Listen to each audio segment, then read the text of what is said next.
So both as a speech and language therapist and personally as well, I think we all have so many reasons why eating and drinking is important to us. So nutrition is one, and with our patients, that's something that's really important for recovery and that kind of thing.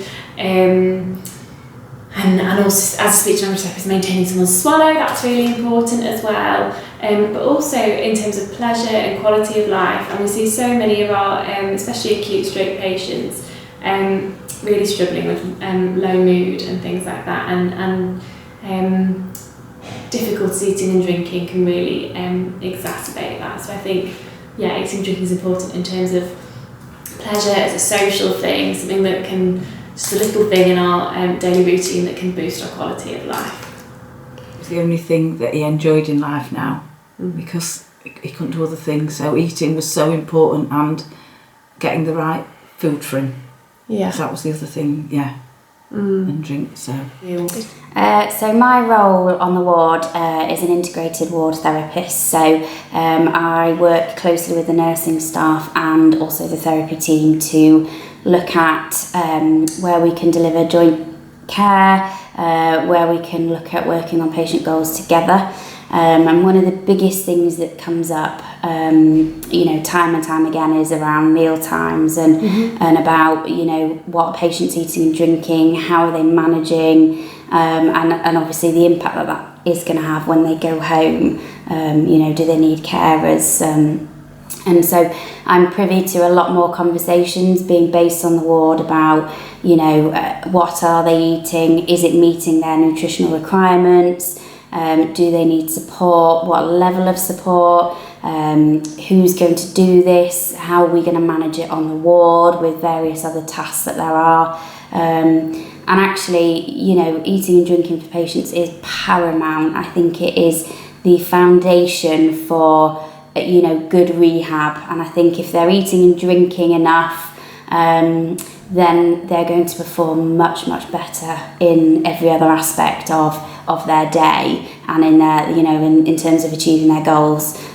So I think it's absolutely crucial.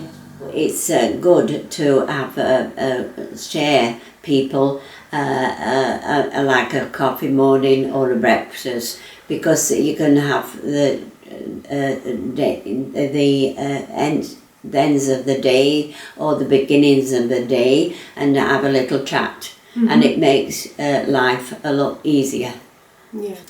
Because you're not on your own, and it's quite nice to have other people, and you say, oh, that's nice what you've had, and you might want to say, oh, I'll have that next time, rather than thinking what they're going to give you and that, because after a stroke you have to have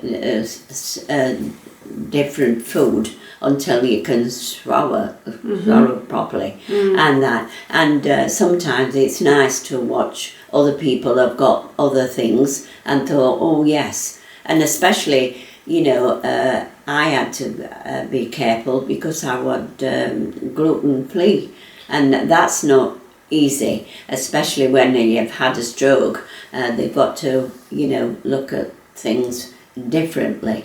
So it's quite nice to in a group, and as well as being on your own. I think one of the most important aspects of eating and drinking to me is just that opportunity to provide social connection with other people. So I think for me, I really utilise that period when we're eating and drinking to take that opportunity to sit down, to have a chat with people, whether that be sitting down for a family meal every night, or at work sitting down with colleagues just to see how the day's going. And I think it provides that really good opportunity for people to slow down and take that time to connect with other people. I mean, it's an essential part of living, but it's also a joy.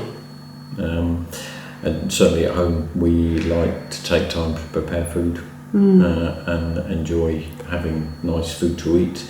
And it's something that we encourage. I'm at the stage of having grandchildren now. So not with the two really little ones, but the 4-year-old will get involved in doing cooking. And we start right from planting seeds in the garden to try and help him understand that. So he and I have got competing potatoes at the moment to see whether Grandad or Dougie's potatoes will grow better. And so it's that quality produce through to enjoying what we eat. It's an individual thing for every patient here, depending on their own expectations, their own culture around eating at home, how important it is, whether food is simply a fuel or whether it's a pleasure. So you've got a complex layer there which is quite diverse. It is when you have a stroke, because in the ward, the best thing is I think you need more food. Because if you only get half what you normally have, it is hard for someone who had a stroke and you're thinking, when's the next one coming on? Midday. Right. I think eating and drinking is such a central part in our lives, who we are, how we interact with other people. Often eating and drinking is such a social thing, from who we sit and have breakfast with, or meeting our work friends at lunchtime, or going out for a drink after work. And on another level, I think preparing food for other people is often a sign of love. We can do that for our loved ones, and when there's a change and we can't do that, it's almost like an impact on our role. So I think eating and drinking for everybody is a big deal. It's a massive part of who we are.